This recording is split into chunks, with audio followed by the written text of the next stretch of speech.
love that noise. Awesome, I think that's the best noise ever. Now let's play the same thing with the Quad Cortex. It's just not as... So it's nowhere near as It fine, doesn't give you the fizz.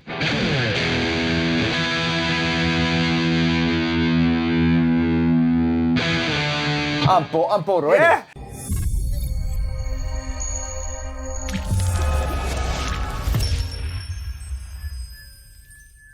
Hi everyone, my name's James Ivey. I'm Paul Drew. From the Studio Rats.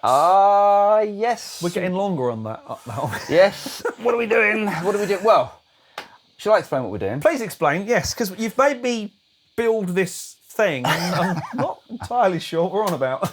Well, the difference between capturing an amp and an actual amp, because there is a massive difference. There is. We both love the whole kind of amp cloning, capturing, modelling. Any other phrases we can use? Why do we like it? Because it means you can have an army of your favourite amps in a box like this. Yeah, but it's convenience, isn't it? It's convenience. It's not as loud as having all this stuff behind you. Yeah. You know, the whole silent stage is a thing. Yeah. I hate it, but it is. Why not have your favourite amps with you all the time? Yeah, exactly. So what we're going to try and show in today's video is the difference between how an amp sounds and how a capture sounds, and the difference of the reaction between a guitar and an amplifier and a guitar and a capture device, or a modeler, as it were. So what we've done here, we've captured this exact setup. Sorry, we knocked each other. We captured this exact setup, so exactly the sound we're using on the amplifier has been captured inside the Quad Cortex. So what I'm going to do is to play a chord on the guitar, hear how the pickups react with the amp, and then we'll switch over to the Quad Cortex, play exactly the same chord. Yeah? Okay.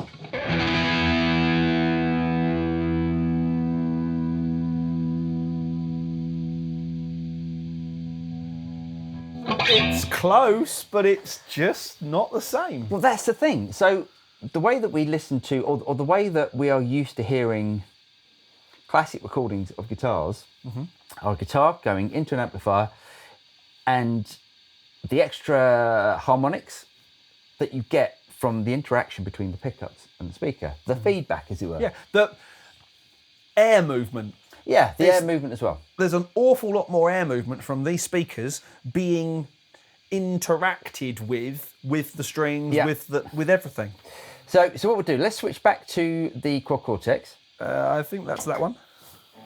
No, that's the head. Okay, now I'm going to turn down the volume on the guitar and we'll see how well the Quad Cortex reacts with the volume being brought down the guitar. So. Actually, that's quite impressive because you can hear that sort of bell-like tone. Now, this is a dirty tone.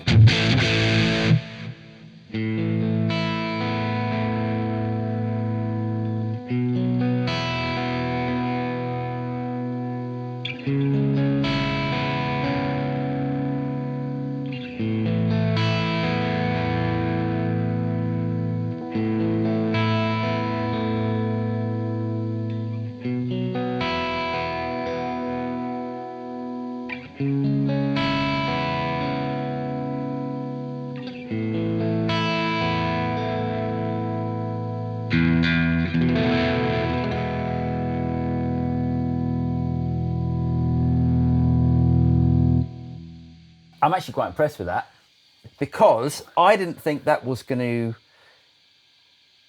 react, and I thought it was going to be almost like, well, there's the capture of the amp, captured at high gain, and by turning it down, I thought it would just sort of choke out. Yeah. That's actually quite impressive. It's done a really good job, but it's still not the same. Now, the argument could be that, yes, you've got a 4x12 sat behind you, giving you all that lovely movement of air. Yeah.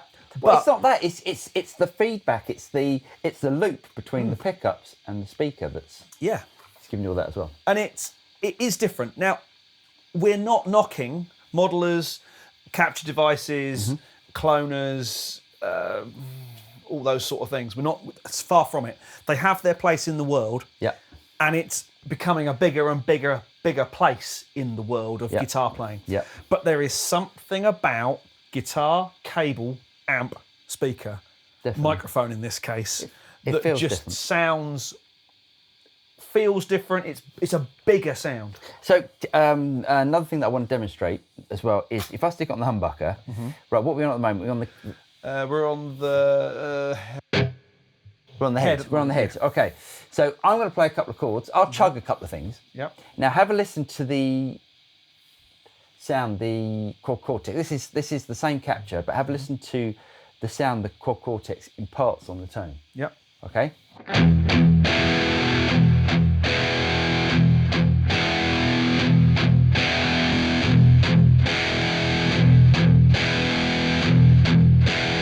To me, that adds like a more metally, I'm using the term loosely, but a more sort of metal. It's adding a load of bottom end. Yeah.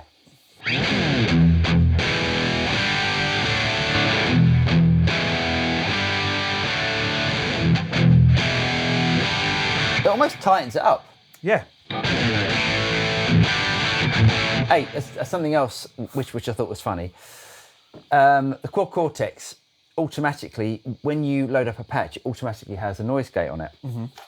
Now have a look at the way this works. Yeah. You can either turn the noise gate on by switching off. Anyway. You know what it is? It's a noise on and off. It's not a gate on and off. Oh, is that what it is? Oh, that's true. That might be what it is.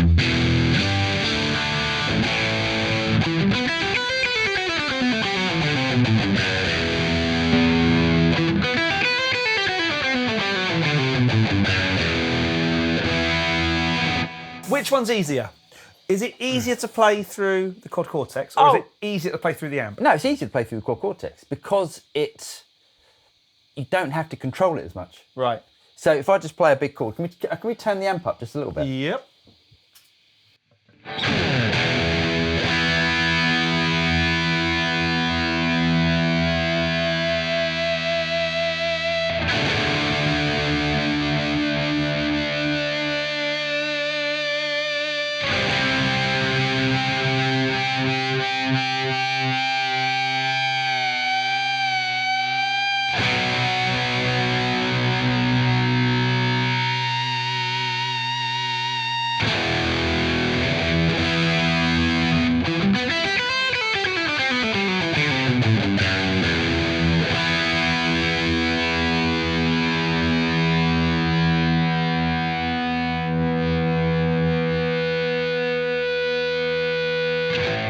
I love that noise. Awesome, I think that's the best noise ever. Now let's play the same thing with the Quad Cortex.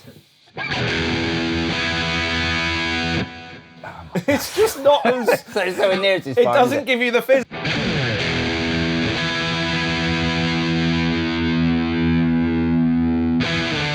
I'm bored already. Yeah, it doesn't do the same thing. They have a place in the world. They definitely do. do. But there is something about, if you can have this, and I'm not saying you have to have a 4x12, I'm not saying it has to be behind you, stacked up, cranked up to 11 or anything like that. Yeah. But there is something about having an amp on stage, even if it's turned around and facing you. Yeah. And I think you play better. I think I play better. I play a lot better through that sort of thing than I do through one of those. Well, I think if I'm using an amp, I'm riding the volume control all the time. There's way more nuance using an amp than using an amp capture. Now, it has to be said that the Quad Cortex has done a brilliant job here. Amazing. Getting that, the feel variation. That's great. I mean, if you turn the noise gate off, and by turning down the volume of the guitar, now switch over.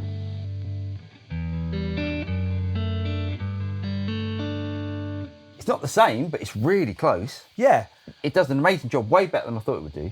So the funny thing about this video is we kind of set out, or we had this plan to say that capture devices aren't the same as amps, and they're definitely not. No. but they're a damn sight closer than we both thought they were going to be. Yeah. Yeah, still prefer amps. And I know that some people can't use amps because of the stage restrictions and noise restrictions and all that sort of stuff. But I think if you're a touring band, and I get, you know, the fact that you can't now tour with 17 tons of kit because of flight restrictions and you know, the physical limitations of having that. Yeah. You know, but if you're a band, I every day of the week I want real amps next to me. Certainly playing drums, I want to feel the bass amp. I want to hear that. Yeah, I want to hear that. This is brilliant. That's just betterly different. It's more bestest. Definitely right. So I hope we got something out of that video. If we did, I'm not sure what. It's more a video for ourselves more than for other people, just to prove it to ourselves. But yeah. And the fact that amp sounds bloody brilliant, cranked up. That amp's great. Sounds really good. So really hope you guys got something out of that video. If you did get something out of it, don't forget to like and subscribe. Click on the bell button and you'll be notified of any future video that comes out from the studio at I'm Paul. I'm James. And we'll see you next time.